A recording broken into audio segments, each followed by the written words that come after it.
आज बुलंदशहर की धरती पर 10 दिन से जो प्रशिक्षण शिविर चल रहा था, जिसमें सैकड़ों लोगों ने चीवर लिया था और उनको प्रशिक्षित किया गया था, और ये जिम्मेदारी बड़ी महत्वपूर्ण थी और ये जिम्मेदारी को निभाया था पूज्य भिक्षु प्रज्ञा रश्मि जी ने। लेकिन आज यहाँ पर इस प्रोग्राम के समापन पर अखिल भारतीय भिक्षु महासंघ के राष्ट्रीय अध्यक्ष बदंत आनंद महाथेरा जी यहाँ पहुँचे। बनते जी, बुलंदशहर आए हैं आप, क्या संदेश देना चाहोगे लोगों को?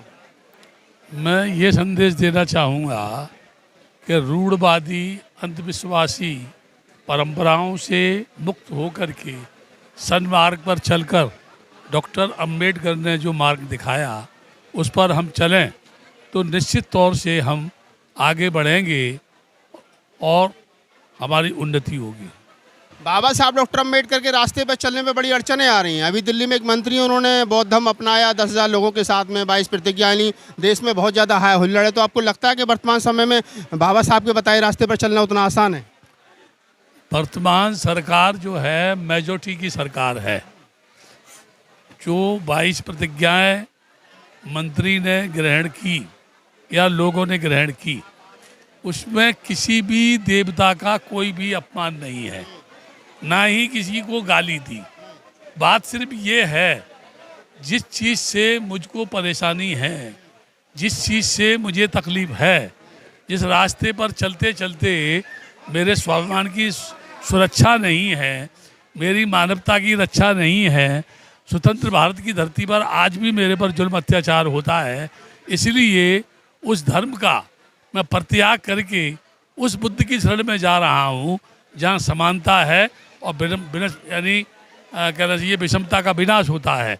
तो जो 22 प्रतिज्ञा है, ये चंद लोग हो हल्ला मचा रहे हैं और ये वो मचाने वाले हो हल्ला है जो पूर्ण रूप बीजेपी पार्टी से जुड़े हुए हैं। लोग जो कथावाचक हैं देवकी नंदन ठाकुर, वो कह रहे हैं कि जिस मंत्री ने 22 प्रतिज्ञा दोहराई हैं वो तो नरक में जाएगा ही जाएगा, लेकिन जिन लोगों ने साथ में दोहराई वो लोग भी नरक में जाएंगे।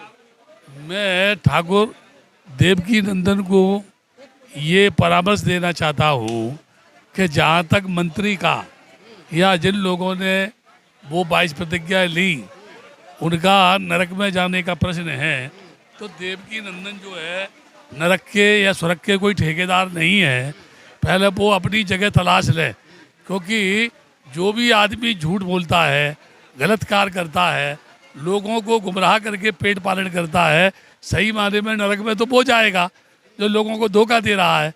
जो लोगों को धोखे से निकाल करके सन्मार्ग में जाएगा, उसे स्वर्ग नरक से कोई मतलब नहीं है। और जहाँ तक देवकी नंदन का प्रश्न है, वो दोनों नरक स्वर्ग में ताला लगा के रख लें, क्योंकि उनके पिताजी की कोई जमींदारी नहीं है जहां जाने से लोगों को रोकेंगे। तो आप थे बदंत आनंद महाथेरा जी, जिन्होंने देवकी नंदन वाले बयान, वो 22 प्रतिज्ञा वाले बयान पर दिया। हमारे साथ भिक्षु प्रज्ञा रश्मि जी हैं। बनते जी, आपने आयोजन किया है और कैसा संदेश, कैसा सहयोग मतलब आपको लगा? जो आप संदेश देना चाह रहे थे उसमें कितने सफल हुए?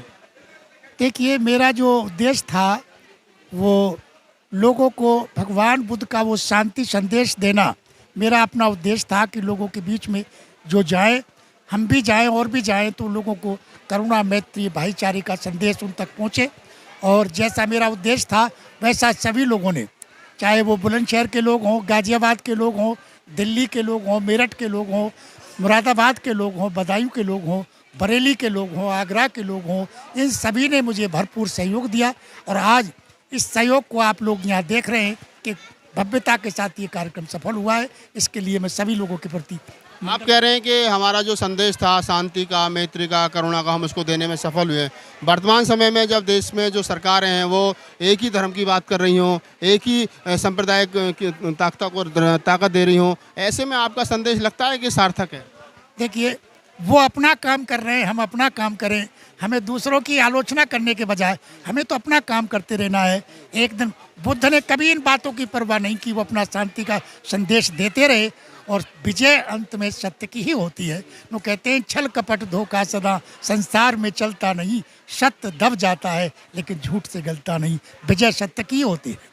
हिंदू संगठन तमाम लोग ये कहते हैं कि बुद्ध धर्म कोई अलग नहीं है और बुद्ध जो है वो भी विष्णु का 9वां अवतार है, तो वो भी हमारे ही वंशज हैं, तो इसमें कितनी सत्यता है? देखिए, एक बात है, ये उनकी अपनी सोच है। बुद्ध ने कभी भी ऐसी बातों को स्वीकार नहीं किया जो समाज को विभाजित करने वाली हो, समाज को बांटने वाली हो। ऐसी किसी बात को उन्होंने स्वीकार नहीं किया। उन्होंने सदैव करुणा, मैत्री, भाईचारे का संदेश दिया और जोड़ने का, मनुष्य से जोड़ने का काम किया। उन्होंने तोड़ने का काम नहीं किया। आप नहीं मानते कि तथागत बुद्ध जो थे वो विष्णु के अवतार थे? ये सब झूठी बातें हैं। ये अपने मन से वो कुछ भी कह सकते हैं, चाहे वो 10वां बतावें, 25वां बतावें, 50वां बतावें, अब उनकी अपनी सोच है। लेकिन हम इन बातों पर विश्वास नहीं करते, क्योंकि अवतार जब होते ही नहीं किसी के, तो उनके कहने से क्या होता है। बाबा साहब डॉक्टर अम्बेडकर की जो 22 प्रतिज्ञाएं उन पे आप जो भिक्खु संघ है या तमाम लोग हैं, वर्तमान समय में आपको लगता है कि उनको दोहराने की ज़रूरत है, जिस प्रकार से मुल्क भर में उनको लेकर के रोष है लोगों में? देखिए, जहाँ तक 22 प्रतिज्ञाओं की बात है, 22 प्रतिज्ञाएं जब डॉक्टर अम्बेडकर ने लोगों को बताई थी तब तो इन्होंने हा हुल्ला किया नहीं था। समझे? आज उनके जाने के बाद हम लोग उनकी बातों को करते हैं तो इनको बहुत बुरी लग रही है। जब इनको आपत्ति थी तो जब डॉक्टर अम्बेडकर 22 प्रतिज्ञाएं दे रहे थे उसी समय विरोध करते।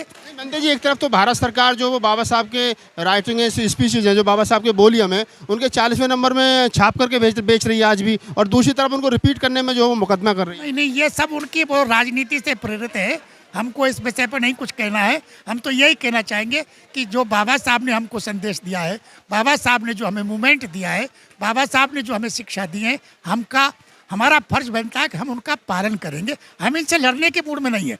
हम क्यों लड़ें? बुद्ध ने तो शांति का संदेश दिया है। हम अपनी बात कहते रहेंगे और कहते रहे हैं, आगे भी कहते रहेंगे इन्हीं शब्दों के साथ। तो बंते जी का कहना है कि हम शांति के मार्ग पे चलने वाले लोग हैं, और जो बुद्ध ने कहा है वो लोग वही बात रिपीट की जा रही है। और अगर किसी को ये लगता है कि बुद्ध ने गलत कहा है, तो बाबा साहब ने गलत कहा है, तो बाबा साहब पर मुकदमा करने की ज़रूरत है, ना कि उन लोगों पर जो बाबा साहब की बात को आगे बढ़ा रहे हैं एक तरीके से। तो मंत्री राजेंद्र पाल गौतम का मामला हो, चाहे देवकीनंदन ठाकुर का मामला हो, जिन्होंने कहा कि जो लोगों ने 22 प्रतिज्ञा अपनाई है वो नरक में जाएंगे।